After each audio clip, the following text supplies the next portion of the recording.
इस लेक्चर में हमने इमेजेस के साथ काम करना है, यानी फ़ोटोज़ के साथ। अगर हम अपने वेब पेज में फ़ोटोज़ या इमेजेस ऐड करना चाहते हैं तो उसके लिए हमने क्या करना है, फ़ाइल को सेव करें,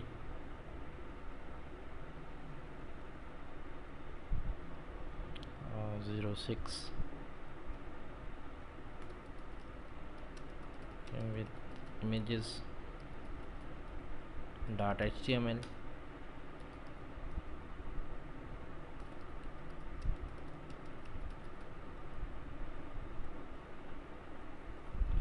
इमेजेस के साथ काम करने के लिए img का टैग है, यानी इमेज का, और img लिख के आप टैब प्रेस करें तो ये देखें सोर्स इसके साथ खुद ही लिख के दे देता है।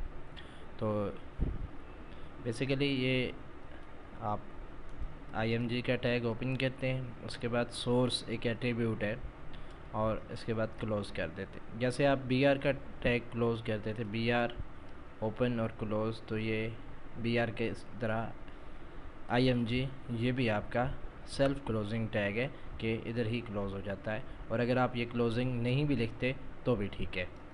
इसके बाद आप सोर्स लिखते हैं। सोर्स का मतलब है आप कौन सा इमेज जो है शो करवाना चाहते हैं। सोर्स में आप इमेज का नाम लिखेंगे। अभी हमारे पास ये फ़ाइल यहाँ पे सेव है, वर्किंग विद इमेजेस। इसके साथ ही आप देखें तो EVDSP लोगो, फ्रंट एंड और PBT लोगो, ये 3 इमेजेस पड़ी हुई हैं, जिनमें से 2 की एक्सटेंशन PNG है और एक JPG है। तो अब जो भी हमें यूज़ करना चाहते हैं, फॉर एग्ज़ाम्पल मैं ये PBT लोगो यूज़ करना चाहता हूँ, तो मैं यहाँ पे इसको दूँगा PBT लोगो डॉट PNG, PBT लोगो डॉट JPG। तो ये इमेज इस पेज के ऊपर आ जाएगा। अगर यहाँ मैं पहले एक हेडिंग दे दूँ, वर्किंग विद इमेजेस, और यहाँ पे कोई पैराग्राफ लिखना चाहूँ तो पैराग्राफ भी लिख सकता हूँ, और इसको मैं ओपन करता हूँ, वर्किंग विद इमेजेस। तो ये देखिए आपके पास ये फ़ोटो या इमेज यहाँ पे शो हो गया। अब हम ये देखना चाहते हैं कि इमेज जो है img का टैग, ये कौन सा टैग है, ये इनलाइन एलिमेंट है या ब्लॉक लेवल एलिमेंट है। इसको चेक करने के लिए हम इमेजेस के 2 टैग यूज़ करते हैं। दोनों में बेशक आप सेम इमेज यूज़ करें या अलग अलग यूज़ करें, यानी एक से ज़्यादा इमेजेस हम लगाते हैं और देखते हैं अगर इमेजेस एक लाइन में डिस्प्ले होंगे तो इन लाइन एलिमेंट होगा, और हर इमेज अगर डिफरेंट लाइन पे शो हो रहा होगा तो ब्लॉक लेवल एलिमेंट होगा। तो अब ये देखें कि इमेजेस एक लाइन में 2 शो हो रहे। अगर मैं इसको जूम आउट करता हूँ और या जूम इन करता हूँ तो उस बेस पे इमेजेस कम या छोटे या बड़े नज़र आते हैं। तो एक पेज पे एक ही लाइन में ज़्यादा इमेजेस भी शो होते हैं। और अगर दूसरा तरीका जो बताया था, वो आप इमेज के ऊपर राइट क्लिक करें और ये आपके पास एलिमेंट सिलेक्टर है, सिलेक्टर पे क्लिक करें और इमेज के ऊपर जाएं, तो आप देखें कि इमेज ने जितना एरिया रिज़र्व किया है वो 639 इंटू 304 है, यानी 639 उसकी विड्थ है और 304 उसकी हाइट है।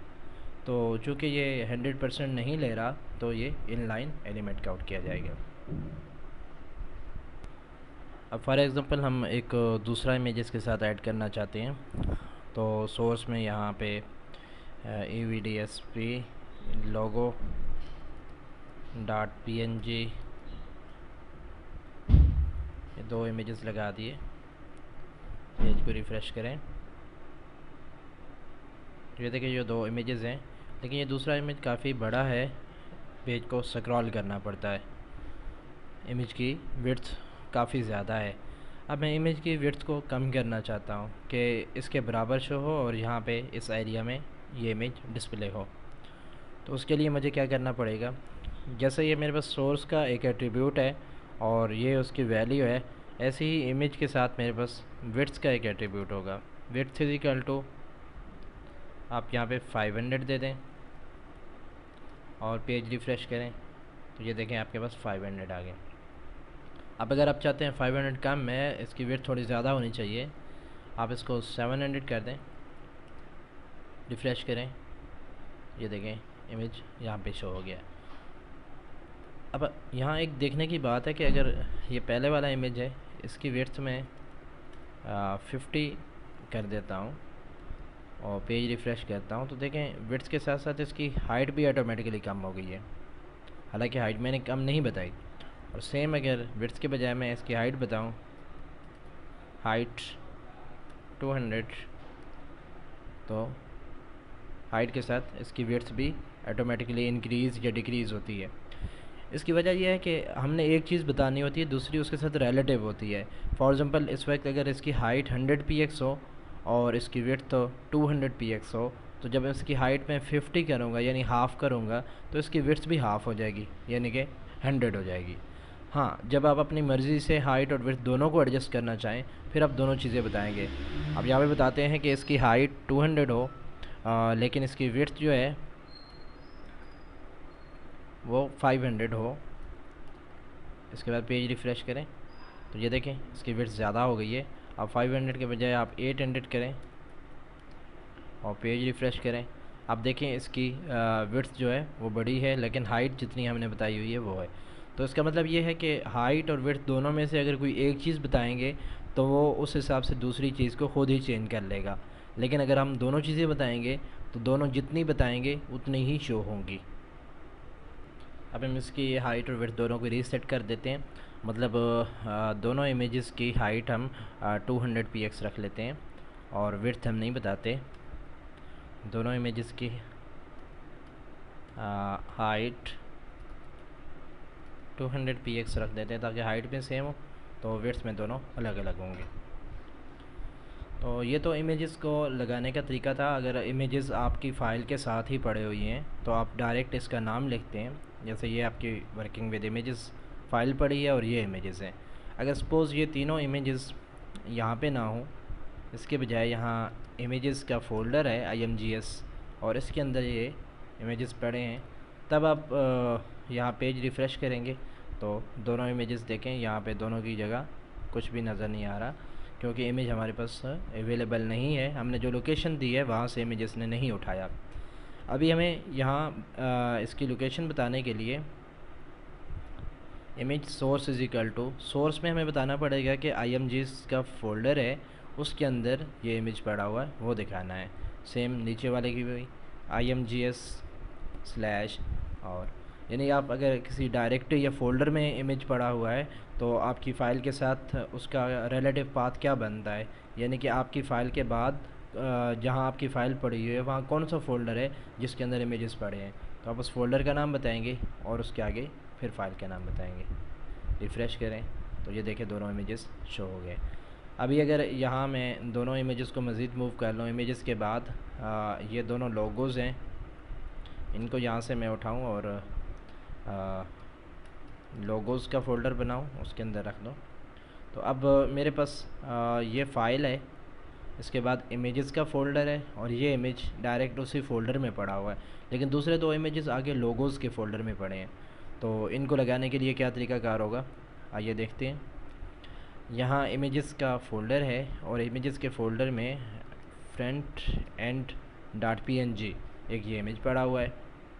इसकी विड्थ मैंने कहा कि 200 px होनी चाहिए, फ्रंट एंड, और पेज रिफ़्रेश करें तो ये देखिए फ्रंट एंड इमेज जो है वो शो हो गया है, लेकिन दूसरा लोगो वाला शो नहीं हुआ क्योंकि फ्रंट एंड इमेज जो है वो इमेजेस के फ़ोल्डर में डायरेक्ट पड़ा हुआ है। लेकिन जो ईवीडीज़ लोगो है वो इमेजेस के फ़ोल्डर में नहीं है, बल्कि इमेजेस के फ़ोल्डर में आगे लोगोज़ का फ़ोल्डर है, उसके अंदर ये ईवीडीज़ लोगो का इमेज पड़ा हुआ है। अब अगर रिफ़्रेश करें तो देखें दोनों शो हो गए।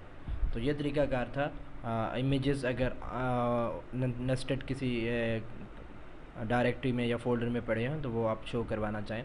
अब लास्ट एक और चीज़, अगर ये फ्रंट एंड वाला इमेज मैं यहाँ से निकालता हूँ और यहाँ पे पेस्ट करता हूँ और फ्रंट एंड 2 का नाम दे देता हूँ इसको 2, और यहाँ पे मैं